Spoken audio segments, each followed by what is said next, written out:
Knowledge hub में आपका स्वागत है। आज हम लेकर के आए हैं साइकोलॉजी चैप्टर 3 मानव व्यवहार के आधार।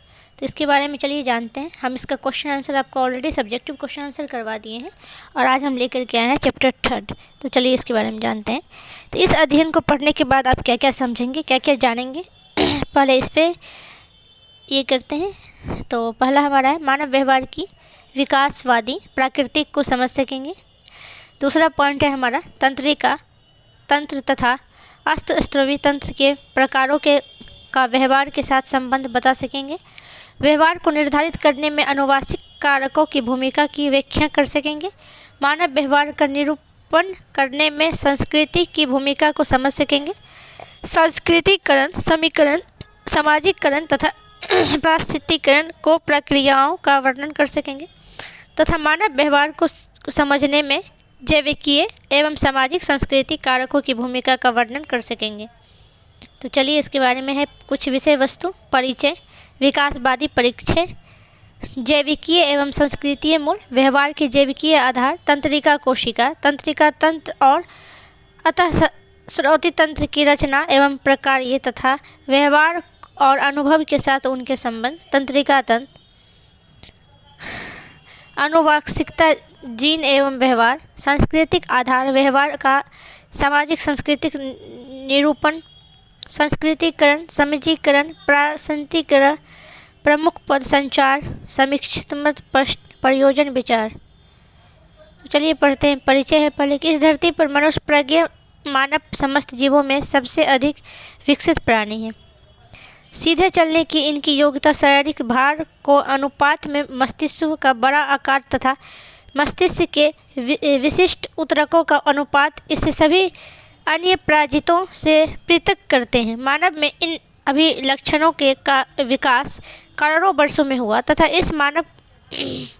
इस तंत्रिका तंत्र को प्रक्रिया विशेष से मस्तिष्क के बीच संबंध जानने का प्रयास किया गया। उन्होंने विचारों, अनुभूतियों तथा क्रियाओं के स्थापनीय प्रकारों को खोजने का प्रयास किया है। मनुष्य के जैविक आधार का प्रकार का व्यवहार को उत्पन्न करती है। इन अध्ययन को हम विकासवादी परिचय तथा में तंत्रिका तंत्र के सामान्य तंत्र और मानव व्यवहार पर उसका प्रभाव भी जानेंगे। तत्पश्चात इस अध्ययन में आप संस्कृति के संप्रेतीय एवं व्यवहार को समझने में इनकी प्रासंगिकता का भी अध्ययन करेंगे। इसके बाद सांस्कृतिकरण, सामाजिकरण एवं प्रासंस्कृतिक ग्रहण की प्रक्रिया का विश्लेषण कर सकेंगे। तो पहला हमारा है विकासवादी परिचय।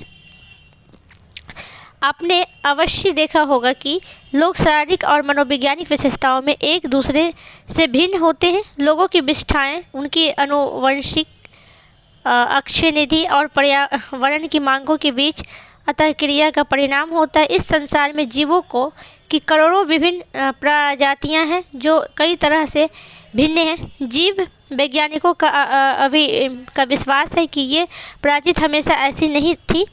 ये अपने पूर्ववर्ती प्रारूप से आज के रूप में विकसित हुई है। ऐसा अनुमान लगाया जाता है कि आधुनिक मानवों की विशेषताएं लगभग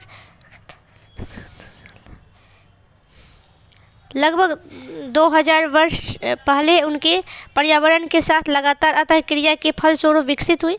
विकास का तात्पर्य क्रमश एवं क्रमशिक जैविकीय परिवर्तन है जो किसी प्राजित के पूर्ववर्ती प्रारूपों में पर्यावरण की परिवर्तित होती है। अनुकूल की आवश्यकताओं के प्रति उसकी प्रतिक्रिया के फलस्वरूप होता है। शरीर में क्रियात्मक और व्यवहारात्मक परिवर्तन जो विकास की प्रक्रिया के फलस्वरूप होते हैं इतने मंद होते हैं कि सैकड़ों पीढ़ियों के बाद ही दिखाई देते हैं। विकास प्राकृतिक चयन की प्रक्रिया है के माध्यम से होता है। आपको पता है कि प्रत्येक प्रजाति के सदस्य अपने शारीरिक ढांचे और व्यवहार में बहुत भिन्न होते हैं। जो गुण और विशेषताएं उन प्रजातियों की जीवितता और प्रजनन की उत्तरन से जुड़ी होती है। संभव ये वे आगे आने वाली पीढ़ियों में भी जाती हैं। एक पीढ़ी के बाद दूसरी पीढ़ी में जब ये दोहराई जाती है तब प्राकृतिक चयन उन नई प्रजातियों के विकास को उन्मुख करता है जो कि उस विशेषण पर्यावरण के साथ अत्यधिक प्रभावी रूप में से अनुकूलित होती हैं। यह बहुत कुछ आजकल प्रचलित घोड़ों और दूसरों जानवरों का चयनात्मक प्रजनन के समान है। प्रजनन अपने प्रजाति समूह से योग्यतम और सबसे दुर्गति नर एवं मादा घोड़ों का छांटते हैं और उन्हें चयनात्मक प्रजनन के लिए प्रवर्तित करते हैं ताकि उन्हें योग्यतम घोड़े मिल सके। उपभोक्ता किसी जीव की वह योग्यता है जिसके कारण उसका अस्तित्व कायम रहता है तथा वह अगली पीढ़ी को अपने जीन प्रदान करता है। आधुनिक मानवों के 3 महत्वपूर्ण अभिलक्षण उन्हें अपने पूर्वजों से अलग होते हैं। एक बड़ा और विकसित मस्तिष्क जिसमें संज्ञानात्मक व्यवहार जैसे प्रत्यक्षण, स्मृति, समस्या समाधान और संप्रेषण के लिए भाषा का उपयोग करने की अधिक क्षमता। 2 पैरों पर सीधा खड़ा होकर चलने की क्षमता। और 3 काम करने योग्य विपरीत अंगूठे के साथ मुक्त हाथ। ये अभिलक्षण हमारे पास कई हजार वर्ष से हैं। हमारे व्यवहार दूसरी प्रजातियों की तुलना में बहुत जटिल और विकसित है क्योंकि हमारे पास बड़ा और अधिक विकसित मस्तिष्क है। मानव मस्तिष्क के विकास का प्रमाण 2 तथ्यों से दिया जाता है।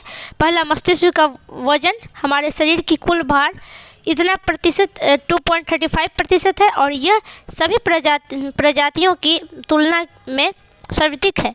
हाथी में यह 0.2% है। दूसरा, मनुष्य का मस्तिष्क के सामने का बड़ा भाग मस्तिष्क के अन्य अंगों से अधिक विकसित है। यह विकास पर्यावरण की मांग परिणाम स्वरूप हुआ है। कुछ व्यवहार इस विकास में स्पष्ट भूमिका निभाते हैं। उदाहरण, आहार ढूंढने की योग्यता, परभक्षी से दूर रहना और छोटे बच्चों की सुरक्षा। ये सब जीव तथा उसकी प्रजाति की उत्तरजीविता से संबंधित उदय है। वे जैविकीय और व्यवहारात्मक विशेषताएं जो इन उद्देश्यों को पूरा करने में हमारी सहायता करती है, जिनके माध्यम से इन विशेषताओं को अगली पीढ़ी तक पहुंचाने में जीव की योग्यता को बढ़ाती है। पर्यावरण की आवश्यकता लंबे समय तक जैविकीय और व्यवहारात्मक परिवर्तन लाती है की और बढ़ते हैं। ये प्रभाव अधिक स्पष्ट और सक्षम दिखाई देते हैं। इस प्रकार जैविक आधार के अलावा हमारे व्यवहार के सांस्कृतिक आधार भी होते हैं। इस अध्ययन में आगे आप व्यवहार में संस्कृति की भूमिका के बारे में जानकारी प्राप्त करेंगे। तो चलिए हम पहला देखते हैं, जैविकीय एवं सांस्कृतिक मूल। हमारे व्यवहार का एक महत्वपूर्ण निर्धार हमारी जैविकीय संरचना है जो हमारे पूर्वजों से एक विकसित शरीर और मस्तिष्क के रूप में उत्तराधिकार में मिली है। किसी दुर्घटना, बीमारी या दवाओं के सेवन से जब मस्तिष्क की कोशिकाएं क्षतिग्रस्त हो जाती है तब इन जैविकीय आधारों का महत्व स्पष्ट दिखाई देता है। इस तरह के उदाहरणों में कई तरह की शारीरिक एवं मानसिक अशक्तता विकसित हो जाती है। कई बच्चे में माता पिता की दूषित जीन के संचरण के कारण मानसिक मंदन तथा अन्य असामान्य लक्षण विकसित हो जाते हैं। एक मनुष्य होने के कारण हमारे पास न केवल समान जैविकीय तंत्र बल्कि निश्चित सांस्कृतिक तंत्र भी होते हैं। यह मानव आबादी में विविध रूपों में है। हम सब जिस संस्कृति में जन्म लेते हैं और पलते हैं उससे अपने जीवन का समझौता करते हैं। सांस्कृतिक हमें भिन्न स्थितियों में डालकर तथा हमारे जीवन से कुछ मांगे करके हमें भिन्न प्रकार के अनुभव और सीखने के लिए अवसर प्रदान करती है। इस प्रकार की मांगे, अनुभव और अवसर हमारे व्यवहार को अत्यंत प्रभावित करते हैं। जैसे जैसे हम सकारात्मक से जीवन के अगले वर्षों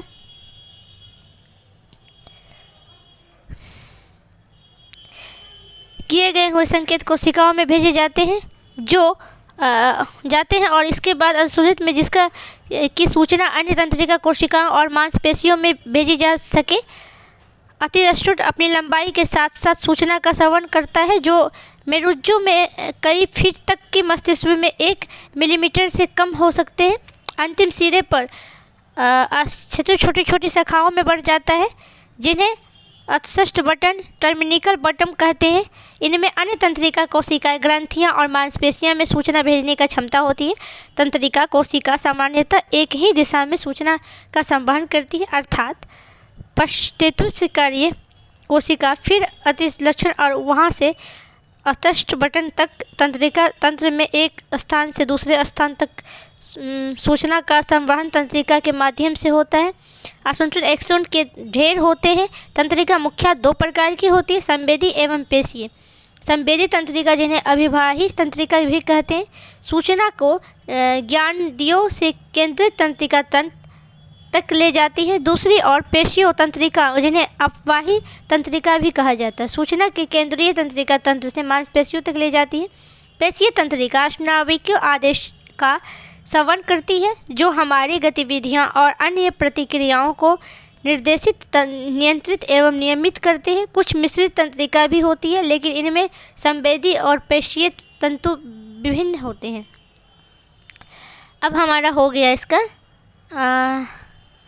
सामर्थ्य में विद्युत परिवर्तित होने लगते हैं। तंत्रिका कोशिकाओं के सतत में विद्युत संरचना और आक्रमणीय परिवर्तन को तंत्रिका सामर्थ्य कहते हैं। जब उद्दीप ऊर्जा अपेक्षाकृत कमजोर होती है तब तक विद्युत परिवर्तन इतने कम होते हैं कि तंत्रिका आवेन उत्पन्न नहीं हो पाते हैं और हम उस उद्दीप का अनुभव नहीं कर पाते हैं। यदि उद्दीप ऊर्जा अपेक्षाकृत सख्त हो जाती है तो विद्युत आवेग उत्पन्न होते हैं और केंद्रीय तंत्रिका तंत्र की ओर संवाहित होते हैं। तंत्रिका आवेग की शक्ति उसमें उत्पन्न करने वाले उद्दीप की शक्ति पर निर्भर करती है, पर नहीं करती है। तंत्रिका तंतु पूर्ण या शून्य सिद्धांत पर काम करते हैं। इसका तात्पर्य यह है कि वे या तो पूरी तरह से अनुक्रिया करती है या बिल्कुल नहीं करती हैं। तंत्रिका आवेग की शक्ति तंत्रिका तंतु के साथ साथ स्थिर होती है। आज के लिए इतना ही। हम इसका क्वेश्चन आंसर आपका जो सब्जेक्टिव है वो मैं करवा चुकी हूँ और आज मैं इसके बारे में कुछ डिटेल्स भी आपको पढ़ा दी।